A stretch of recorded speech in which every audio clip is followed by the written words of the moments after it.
Hello అండి. Welcome to my channel Padmini cook book.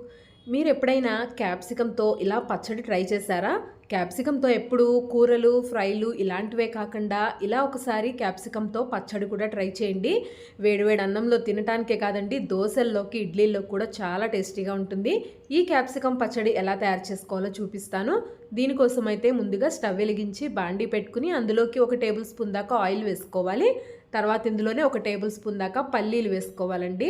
తర్వాత 1 table spoon దాకా జీలకర్రను కూడా వేసుకుని ఈ రెండిటిని ఈ ఆయిల్‌లో కొద్దిసేపు వేయించుకోవాలి. పల్లీలు బాగా వేగాలండి. అప్పటి వరకు లో ఫ్లేమ్‌లో పెట్టుకుని వేయించుకోవాలి. ఏ పచ్చళ్ళలో అయినా సరే పల్లీలు ఎక్కువగా ఉండకూడదండి. మళ్ళీ తీపి వచ్చేస్తుంది పచ్చడి. అందుకని నేను ఇక్కడైతే కొద్దిగా పల్లీలు మాత్రమే వేసుకున్నాను. తర్వాత వేగిపోయిన తర్వాత పల్లీలను ఒక మిక్సీ జార్‌లోకి తీసేసుకుని పక్కన పెట్టుకోవాలి. అదే ఆయిల్‌లో ఇక్కడ క్యాప్సికమ్ ముక్కల్ని కట్ చేసుకుని వేసుకోవాలి. ఇక్కడ నేను 5 క్యాప్సికమ్ తీసుకున్నానండి. కొద్దిగా పెద్ద సైజులో ఉన్నవే 5 క్యాప్సికమ్‌లు తీసుకున్నాను. వాటి లోపల గింజలు మొత్తం తీసేసి ఇలా కొద్దిగా పెద్ద సైజులోనే ముక్కలుగా కట్ చేసుకున్నాను. తర్వాత కారానికి తగినట్టుగా ఒక 10 దాకా పచ్చిమిర్చిని తీసుకున్నానండి. ఈ పచ్చడి ఎండుమిర్చితో కూడా చేసుకోవచ్చండి. ఏం కాదు. పచ్చిమిర్చితో అయినా కూడా, ఎండుమిర్చితో అయినా కూడా టేస్ట్ బావుంటుంది. ఇప్పుడు ఒకసారి మొత్తం మిక్స్ చేసుకున్న తర్వాత ఒక చిన్న ముక్క చింతపండు కూడా వేసుకోవాలి. అలాగే ఒక 3 టమాటాలని ఇలా ముక్కలుగా కట్ చేసుకుని వేసుకోవాలి.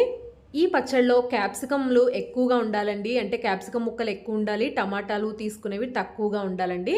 ఇప్పుడు ఒకసారి మిక్స్ చేసేసి లో ఫ్లేమ్‌లో పెట్టుకుని వేయించుకోవాలి. మూత పెట్టాల్సిన అవసరం లేదండి. చూసారు కదా, కొద్దిసేపటికి ఇక్కడ టమాటాలు కూడా చాలా మెత్తగా ఉడికిపోయాయి. మూత పెట్టాల్సిన అవసరం లేదండి. మూత తీసేసే ఇలా ఒక 5 నిమిషాలు లో ఫ్లేమ్‌లో పెట్టుకుని మగ్గించుకుంటే తొందరగా ఉడికిపోతాయి. క్యాప్సికమ్ కూడా ఇంతకు మించి ఎక్కువగా వేగాల్సిన అవసరం లేదండి. ఇప్పుడు స్టవ్ ఆఫ్ చేసి బాగా చల్లారి పెట్టుకోవాలి. ముందుగా వేయించుకున్న పల్లీలలో ఇక్కడ నేను 6-7 వెల్లుల్లి రెబ్బలు తీసుకుని ఇలా కచ్చాబచ్చాగా గ్రైండ్ చేసుకున్నాను.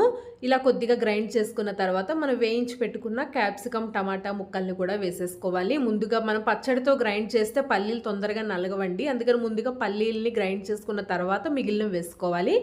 తర్వాత రుచికి తగినట్టుగా ఉప్పును వేసుకుని కచ్చాబచ్చాగా గ్రైండ్ చేసుకోవాలి. బాగా మెత్తగా పేస్ట్ లాగా అవసరం లేదులేండి. కొద్దిగా కచ్చాబచ్చాగా ఇక్కడ నేను చూపించాను చూసారు కదా, ఇలా ఉండేలాగా గ్రైండ్ చేసుకోవాలి. పచ్చడి టేస్ట్ అయితే మాత్రం చాలా బాగుంటుందండి.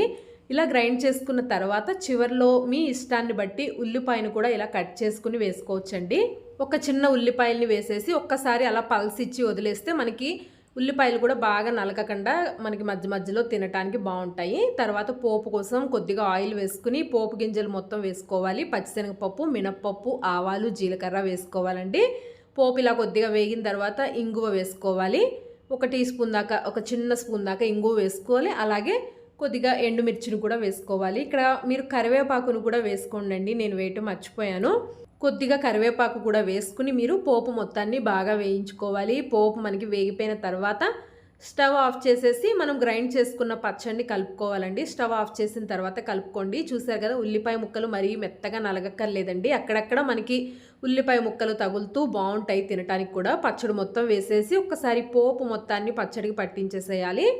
అంతేనండి, చాలా బాగుంటుంది పచ్చడి అయితే కనుక. ఇలా ఒక్కసారి క్యాప్సికమ్తో మీరు పచ్చడి కూడా ట్రై చేయండి. ఇది దోశల్లో కూడా నంచుకుని తినచ్చండి ఈ పచ్చడి. ఇందులో మనం వెల్లుల్లిపాయ అలాగే చివర్లో ఉల్లిపాయ కూడా వేసాం కాబట్టి ఆ ఫ్లేవర్ కూడా బాగుంటుంది. మీకు ఉల్లిపాయ ఫ్లేవర్ నచ్చకపోతే కనుక ఉల్లిపాయ చివర్లో వేసుకోని అవసరం లేదండి. అలాగే డైరెక్ట్గా పోపు పెట్టేసుకోండి. ఇప్పుడు ఈ పచ్చడిని చక్కగా అన్నంతో సర్వ్ చేసుకుని తింటే పక్కన కూర కూడా అవసరం లేదండి. పచ్చడితో తినచ్చు. చూసారు కదా ఎంత బాగుందో. క్యాప్సికమ్తో ఎప్పుడు ఒకటేలాగా ఫ్రైలు అలాగే కర్రీస్ కాకుండా ఇలా ఒకసారి పచ్చడి ట్రై చేసుకుని తినండి. చాలా బాగుంటుంది దీని టేస్ట్ అయితే కనుక. ఈ వీడియో మీకు నచ్చినట్లయితే లైక్ చేయండి. నా ఛానల్ని సబ్స్క్రైబ్ చేసుకోండి. అలాగే కామెంట్ కూడా చేయండి. ఈ పచ్చడి ఎలా వచ్చిందో కూడా చెప్పండి. Thanks for watching.